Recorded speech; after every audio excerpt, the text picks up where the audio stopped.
안녕하십니까, 이 실장입니다. 오늘 드릴 설명은 글러브 보강에 관련된 이야기를 드릴 거예요. 자, 우연치 않게 이렇게 세 개의 글러브가 왔어요. 제일 처음 온 게 요거. 그냥 새거 상태로 와서 제가 지금 가공이 다 끝난 상태예요. 네, 가공 끝난 거 맞아요. 네. 자, 보시면 아시겠지만 제가 착수법 설명드렸어요. 검지 고리에 검지 넣고 그 다음 고리에는 약지 넣고 그 골 사이에 중지가 들어서 둘둘 착수한 거예요. 그러면 공이 물려요. 전에 말씀드렸지만 밑으로는 손바닥 보고 때리면 다 튄다 그랬죠. 이렇게 튀어요. 오므리면 튀어요. 하지만 앞을 보고 롤링을 하면 다 물린다. 롤링하면 물리는데 이렇게 치면 튀어나온다 그랬죠. 제가 그거 꼭 기억하세요. 밑으로는 그래서 어렵다라고 박수치기 하기 어렵다라는 거 꼭 기억하세요. 그래서 앞을 보고 이렇게 잡으면 더 쉬워요. 천정놀이 많이 하시라고 말씀드렸고요. 1루미트인데 손바닥 보고 이렇게 때려서 잡는다라는 건 이렇게 쳐요. 그래서 사람들이 뭘 하냐, 잡히게 만들어요. 이렇게 보시면 힌지인데 아래쪽에 줄이 이렇게 가 있죠. 이건 중고로 사신 거예요. 이렇게 이게 어떤 누가 선수 엘리트 선수가 팔았다 그러더라고요. 매입처가 엘리트 선수가 샀는데 뭐 양수에 팔아가지고 그분이 사셨는데 그 친구가 길을 들였다 그러더라고요. 보시면 보면 그 친구가 길들인 건 아니에요. 왜? 끈이 이렇게 동그랗게 말려 있죠. 분명히 이거 업체에서 기본 길각 서비스 나왔을 거예요. 그래서 여기는 항아리처럼 넓어요. 즉 하이브리드 글러브 된 거죠. 여기는 좁고. 그러니까 공간이 넓으니까 안에서 돌아. 그러니까 더 좁게 잡아. 그래서 끝이 좀 만나게 되죠. 폭이 넓으니까. 이런 글러브는 이렇게 놓고 잡으면 담겨요. 담겨요. 근데 공은 돌아요. 이게 돼요. 그래서 이렇게 되는 글러브는 안 튀죠. 제가 길들이면 이렇게 잡으면 튀어요. 튀어 올라요. 하지만 벽에다 놓고 잡으면 안 튀어요. 자, 그래서 요런 모양이 이제 잘못된 경우인데 요번에 이거 직전에 들어온 게 이거였어요. 새끼 쪽을 보면 여기가 이렇게 눌려져 있는 게 보일 거예요. 이렇게 이거 보시면 이렇게 줄이 눌려져 있죠. 글러브질을 하면 계속 여기가 이렇게 들어가요. 이렇게 이런 식으로 들어가요. 극단적으로 말하면 여긴 가만히 있고 여긴 들어가요. 계속 그거 밀려요. 이거는 처음 사자마자 그 엄지 꺾여 있고 그렇게 돼 있어요. 근데 안에가 되게 뭔가 있어요. 지금 뭐냐, 이걸 만들면서 튀어요. 왜? 전에 포프로 영상에서 올렸지만 이런 제품들은 다 포프로예요. 윌슨의 포프로, 선수 지급용. 이 바닥을 얇게 싱글팜으로 다 만들어 놓은 것들인데 오젤 모델, 강백호 모델, 이데오 모델 다 바닥을 싱글팜으로 얇게 만들어 놨는데 이거는 가공업체에서 무조건 보정을 봐야 된다 그랬대요. 새 거를 보냈는데 가죽을 잘라놨어요. 그리고 여기서 보시면 내부에 이렇게 각을 직각으로 만들어 놨어요. 이렇게 전에 포스비트 편에서 말씀드렸지만 이게 길을 내도 안에가 이렇게 라운드 모양이 나와야 되는데 이렇게 주름까지 가면서 직각을 만들어 놓으면 각을 강제로 놓은 거죠. 근데 안에 보강을 해놨어. 더 이상 안 오므러들죠. 힘을 꽉 줘. 그러니까 더 튕겨 나가는 거예요. 손바닥에서 완충이 돼야 되는데 바닥이 부드러운 글러브는 딱딱한, 부드러워야 잘 잡히잖아요. 딱딱한 거예요. 튕겨. 그거를 가구로 써 이렇게 물려는 거죠. 이렇게 더 도는 거예요. 근데 이 누르는 힘을 강하게 넣어야 되니까 어떻게 돼요? 되려 이게 이런 식으로 들어가 버리는 거예요. 이런 식으로. 그러다 보니까 이게 얼마 안 썼는데도 이렇게 줄이 이 라인이 잡히면서 들어가 버린 거죠. 그럼 얘를 어떻게 보강을 하는지 제가 보여드릴게요. 그러면서 글러브 보강의 문제에 대한 제가 좀 지적을 하려고 그래요. 이 글러브도 포프로잖아요. 보시면은 요 안에 끊긴 거 보면 유격들이 다 이만큼씩 들떠요. 심지어는 놓고 보면 이만큼이 다 들떠 올라요. 보이시나요? 이게 다 들어가요. 이만큼이. 내피 속근도 못 맞춘 상태인데 이것도 가죽이 들어가 있잖아요. 그러니까 여기가 다 이렇게 제껴질 정도로 이렇게 이만큼이 나와 있는 거죠. 그리고 끈도 제대로 잘 안 꼈고 문제는 이 안에 가죽이 들어가 있다는 거죠. 그래서 보강된 가죽이 어떻게 들어가 있는지 제가 보여드릴게요. 이 글러브는 그래서 주름 가이드라인이 완전 이렇게 해서 딱 직각으로 이렇게 딱 꺾어놓은 거예요. 그냥 완전히 이런 식으로 딱. 그러니까 되려 자유로움이 사라진 거죠. 그러면 분명히 풀러서 꼈을 텐데 풀러서 안에 가죽을 넣고 기를 들였을 텐데 왜 처음부터 만들어지길 그렇게 만들어지지 않은 글러브를 가죽을 넣어야 된다고 했을까요? 마찬가지예요. 포프로투스 글러브면 쓰다 보면 바닥이 우는 게 당연한 건데 그거를 가죽을 넣어서 펴준다? 그러면 인위적인 그 가죽 때문에 손바닥이 딱딱해질 텐데 그러면 과연 완충이나 공의 스핀을 멈춰주는 데 있어서 그게 도움이 될까라는 거죠. 될까라냐는 거죠. 그래서 새 글러브를 가공을 맡겼는데 영문도 모르게 이렇게 나오신 거예요. 그러면은 금액이 거의 60만 원 돈 되는 글러브를 가지고 못 쓰게 만들어 버린 거예요. 돈 내고. 쓸 수는 있겠죠. 근데 그 비싼 글러브의 값어치를 제대로 활용 못하게 만드는 게 이런 보강이라는 거죠. 사람들이 이제 글러브가 공이 잘 안 잡히면 딱 그런 거래요. 제일 실수하는 것 중에 하나가 첫째가 뭐냐? 항아리 나팔꽃을 만드는 운동장을 만드는 실수를 하고 그리고 공이 잘 안 잡히고 튀면 뭔가를 더 해야 된다. 컴파운드 보강을 하면 뭔가 또 판타스틱하게 바뀔 거라 생각해요. 안 잡히는 글러브에다가 보강하면 더 안 잡혀요. 저도 예전에 야중사 시절에 글러브 처음 시작할 때 가죽 잘라서 넣어 봤어요. 제가 오래 쓰던 글러브. 어떻게든 저도 오래 쓰고 싶으니까 결과가 다 안 좋았어요. 네.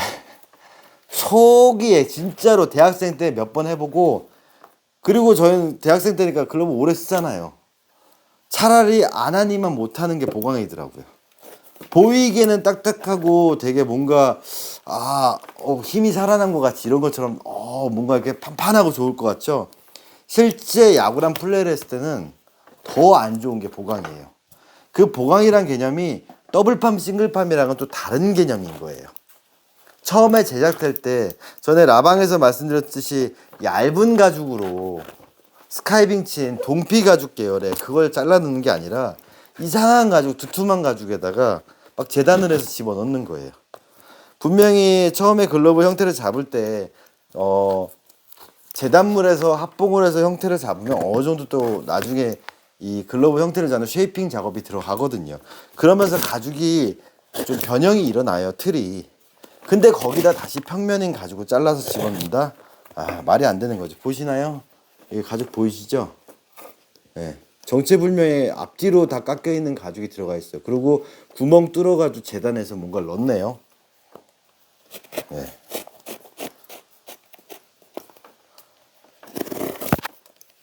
여기까지 이렇게 들어가 있죠. 볼게요.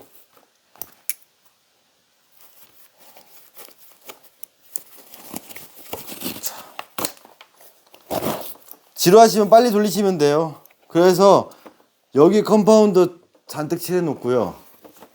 어우, 예. 그 반대쪽도 볼까요?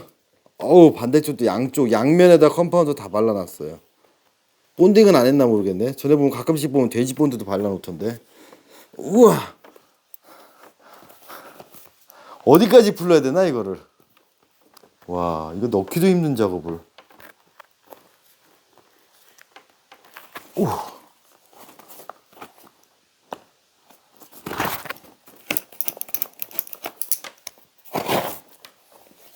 으아. 대단한데요? 잘 안 보여서 저는. 어후.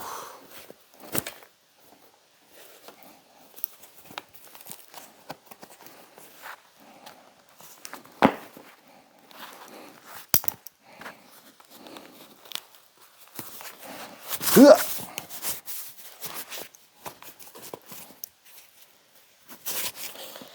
자, 계속 풀르고 있습니다. 일루미트. 자, 어디까지 들어갔나요? 우와, 여기까지 들어갔네. 딱 요 경계선만큼만 들어가 있어요. 그러면 여기를 열어볼게요. 우와. 근데 웃긴 건 뭐냐? 보강을 딱 보시면은 여기에서 요만큼만 해놓은 거예요. 요만큼만. 네. 딱 중간 A2K 글씨까지 여기까지만 해놓은 거예요. 잠시만요. 손에 묻을 것 같으니까 제가 장갑을 좀 갖고 올게요.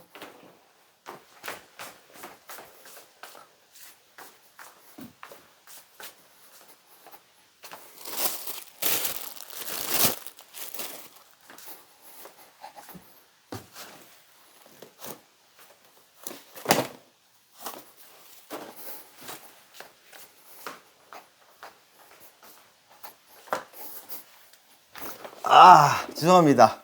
노편집 노콘티 원테이크. 네, 제가 손에 컴파운드가 묻을 것 같아서 제가 이 장갑을 낄게요. 니트릴 장갑. 제가 말씀드렸죠, 손에 묻을 경우에. 가면서 책상 위에서 전에 제가 뜯어낸 거 보시면 야수 글러브에는 이렇게 집어넣거든요. 근데 여기는 거친 면인데 여기는 코팅 가죽이에요. 웃기죠? 근데 이 코팅 가죽들이 이렇게 보면 다 찢어져요. 이렇게 자르면 이렇게 찢어져요. 근데 코팅면이 이렇게 균열이 생겨 있고, 얘는 웃긴 건 아니고, 얘는 앞뒤로 다 거친, 즉 레자 같은 코팅이 아닌 이 앞뒷면을 다 깎은 거예요. 근데 이렇게 잘라서 넣었어요. 무슨 의미가 있을까요, 이게? 니트가 이렇게 있는데 여기다가 어떻게 낀 거야? 이렇게 넣었구나. 네. 요걸 넣은 거예요. 요만큼을. 대체 무슨 의미가 있을까요? 공 맞는 지점이 여기인데 여기는 더 물러서 밀리게. 예. 전혀 의미 없는 행동을 한 거예요. 우리가 공 받는 포구 지점이 여기여야 되는데 이쪽으로 들어가게 만든 거죠. 이쪽으로. 예. 나머지는 살아있게 하고. 그러니까 어떻게 공이 하나도 안 잡히는 거예요. 전 납득이 안 가요. 그리고 안에 보면 컴파운드 여기 보시면 안 열려요. 더 이상 안 열려요. 이 중간 이상 안 열려요. 엄청 떡칠해 놔가지고 우와, 더 이상 열리지가 않아요. 우와, 어마어마합니다. 네, 그러면 이 투수 글러브는 어떨까요? 얘도 한번 볼까요? 사람들이 그래서 글러브가 잘 안 잡히고 해서 업체에다 보내면 뭐 보정 봐야 됩니다, 보강 봐야 됩니다. 근데 사실 보정 같은 경우에는 공이 안 잡혀서 보는 게 아니에요. 바닥에 들떠서 이 형태가 유지되는 힘이 없어서 공이 흘러나간다라든가 하면 필요한 거지, 공이 튀는 게 그런 원리로 튀는 게 아니라면, 그런 이유로 튀는 게 아니라면 절대로 컴파운드 보정이 글러브가 공이 안 잡히는 걸 잡히게 만들어주는 건 아니에요. 형태를 다시 잡는데 그 과정에서 컴파운드가 들어가면 모르겠는데, 그게 아니라면 글쎄요. 그러니까 왜 이거를 보정을 봤어요? 라고 물어보면 공이 안 잡혀서 맡겼더니 이건 보정을 봐야 됩니다. 그래서 맡겼다 하시는 분들 되게 많아요. 그러니까 이유를 알고 합리적으로 다 그 설명을 해준 다음에 이 작업을 해야 된다라고 얘기하는 건 맞는데, 근데 정작 소비자분들도 그냥 영문도 모르고 그냥 하라니까 하시는데, 제가 봤을 땐 그건 좀 잘못된 것 같아요. 예. 가장 중요한 건 공이 안 잡히는 이유는 대부분의 형태의 문제라는 거죠. 글러브의 구조의 문제, 길들여진 그 구조의 문제. 만약 태생적인 한계가 있는 글러브가 아니라면. 근데 이 글러브가 태생적인 한계가 있는 글러브라고 판단해서도 안 됐던 거죠. 태생적인 한계가 있는 글러브라는 거는 듣도 보도 못한 메이커라든가 아니면 실제로 프로 선수들이 쓰는 그런 브랜드의 제품이 아닌, 네, 검증 안 된 그런 글러브가 아닌 이상 뭐 유명 메이커들은 다 검증된 패턴들이거든요. 근데 그것들이 길을 잘못 들여서 공이 튄다라고 하면 그게 반드시 보정이 들어가야 된다 보다는 형태를 다시 잡는 게 더 우선이고요. 그 과정에 보정이 필요한 건 어쩔 수 없는데. 와. 일단 한번 뜯어 볼게요. 어이구야. 네. 그래서 제가 사람들이 인터넷에 저한테 물어보시는 것 중에 이 속끈 끼는 것 좀 알려주세요라고 하는데 이상하게 찍기 싫네요. 그거는 양산될까봐 이런 게. 검증도 안 된 방법으로 노하우도 없는데 함부로 뜯었다 닫았다 하면 글러브 다 망가져요, 솔직히. 이렇게 속끈도 못 맞추고 하면 글러브 다. 그나마 얘는 느슨하게 껴서 다행인 거예요. 이거를 너무 팽팽하게 당겨 끼면 이 끈 사이 다 벌어지고, 예, 더 안 좋아지고 내피 다 틀어지고 그래요. 내피랑 그 포구면 가죽 만나는 게. 자, 이 정도 풀러봤어요. 자, 볼게요. 뭐 보이시나요? 안에 빨간 가죽? 네, 좀 보이죠? 여기 빨간색이 보이고 있어요. 오. 어마무시합니다. 제가 봤을 때 이 보강은 아마추어일 확률이 높아요. 이게 업체라면 이건 진짜 심각한 경우고요. 왜냐하면 끊기는 게 너무 어설프거든요. 근데 가죽 자르는 것도 보면 네, 떼볼게요. 네, 역시나 컴파운더 플러스 돼지본드인 것 같아요. 네, 돼지본드 자국이 있네요. 아, 안타깝네요.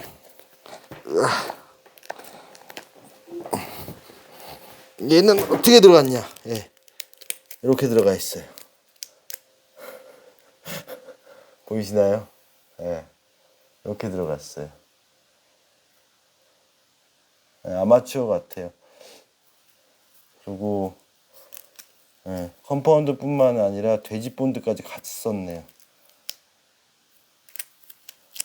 누런 게 보이시죠? 누렇게. 이 안에도 누런 자국 다 남아 있어요. 왜 넣었을까요, 이거를? 네. 그럼 여기다가 이게 이거구나. 이렇게 들어가 있던 거예요. 이게 뭔 역할을 한다고? 네, 이게 뭔 역할을 한다고? 이런 것들을 다 집어 넣으세요. 전혀 쓸데없는 짓이에요. 안에 보강이 들어간다라는 개념은 물론 뭐 언더아머 글러브도 얇게 그 가죽 보강이 들어가 있고 하지만 Z 모델도 보강이 들어가 있고 하지만 이런 식으로 이렇게 두꺼운 가죽이 들어가지는 않아요. 네, 이건 다 이물질이 되는 거예요. 네. 이거는 어떤 글러브에서 잘라낸 것 같기도 하고. 네, 이런 두꺼운 가죽 어디서 보였을까? 제발 글러브 보강하지 마세요. 보강한다고 바뀌지 않아요. 차라리 이거 빼내고 이렇게 하면 무게도 가벼워지고요. 형태 잡았을 때 형태도 잘 나와요. 배가 나오는 거는 본인이 잘못 쥐어졌으니까 이렇게 넓혀놨으니까 공이 안 물리니까 쥐어 짜야 되니까 배가 튀어나오는 거지. 이걸 되려 작게 만들면 네, 좁게 만들면 이렇게 안 오므러들어요. 네. 그래서 인체의 신비에 맞춰서 내 관절에 맞춰서 길을 내야 되는 부분이 더 우선인 거지. 네, 이런 식으로 접근하면 안 된다라는 거. 그리고 얘 같은 경우는 또 웹도 되게 타이트하게 또 당겨버려가지고 어렵네요 진짜 글러브. 네, 이렇게 손탄 글러브들은 진짜 그래서 작업하는 시간도 오래 걸리고 작업 효과도 많이 떨어져요. 차라리 새 거가 더 편하지. 제가 앞에 영상에서 제 거 미즈노 글러브 길들인 거 봤지만 제가 찾았거든요. 네, 이게 다예요. 네, 미야모토 신야 글러브. 네, 이게 다예요. 네, 이게 근데 제가 써볼게 이거예요. 앞으로 오면 이거 다 잡히잖아요. 그럼 이 상태에서 캐치볼 다 하고 이거 펑거도 봤거든요. 그냥 잡으면 다 잡히잖아요. 네. 네, 이거 다예요. 네. 아무리 뭐 공 이상하게 와도 잡아서 옮겨졌잖아요. 잡아서 옮기고. 네. 뭐 어떻게 공을 희한하게 줘도 다 잡혀요. 그랬을 때 이거 안 만나요 절대로. 그럼 이 글러브도 인터넷에 하면 꺾고 이렇게 만들면 딱딱딱딱 하면 당길까요? 절대 그거 하지 마시고요. 글러브 검증하는 거 제가 롤링 설명드렸죠. 이걸로 검증을 하시면 이렇게 보강을 한다라든가 운동장을 만들어 놓고 공을 잡으려고 힘줘서 배가 나오니까 이런 가죽 넣어서 다시 편편하게 만들고 계속 그런 악순환이 반복되는 거를 없앨 반복되는 일을 이제 연결고리를 끊을 수 있다라는 거죠. 계속 그렇게 반복이 되니까 모르겠어요. 돈은 계속 벌 수 있겠죠. 계속 작업을 계속 해드리니까. 네, 저는 모르겠어요. 그게 글러브적으로 봤을 때 보면 절대로 도움이 안 되는 거고, 더 나아가서는 야구적으로 봤을 때 플레이에서 도움이 안 되는 이런 처치라는 거. 그래서 제발 글러브 보강 안 하셨으면 좋겠어요. 예, 하시더라도 본인이 굳이 하시겠다면 말리진 않겠지만 어떤 장점이 있을까에 대해서 한번 생각을 해보자고요. 이게 여기에 들어갔을 때 내 손 안에. 예. 전 궁금하시면 이렇게 가죽 잘라가지고 이 손가락 이 내피에다 한번 이렇게 대보세요. 그렇게만 해도 감이 되게 많이 틀려지거든요. 아무튼 그렇습니다. 그래서 글러브 보강 절대 하지 말라는 거 제가 꼭 말씀드렸습니다. 이렇게 다 뜯어보면 저는 18년 동안 글러브를 본 사람이잖아요. 다 뜯어보면 이런 부분들이 안 좋다라는 거. 예전엔 유튜브가 없었으니까 그냥 글로 영상을 올렸었는데 또 그러면 또 어디 업체 저격한다 뭐 또 뭐 제가 원하면 뭐 하면 되지라고 하는데 제가 늘 말씀드리지만 근거를 댄다라고. 그 근거는 뭐다? 공의 회전의 멈춤. 좋은 가죽 썼다라는 건 공이 잘 멈추게 돼 있다. 그러면 공이 잡힌 메커니즘 완충의 스핀. 근데 가죽이 들어가면 완충이 되냐? 바닥이 넓으면 스핀이 멈춰지냐고. 항아리나 나팔꽃이나 운동장이면 전혀 안 된다. 그럼 멈추려면 힘을 줘. 바닥이 우네 다시 펴. 그럼 또 안 멈춰진다. 이게 다 근거가 있는 얘기들이니까 이 악 수단의 연결고리를 좀 끊는 계기가 되셨으면 좋겠습니다. 이상 글러브를 뜯어본 넘버 세븐이었습니다. 절대 보강하지 마세요. 감사합니다.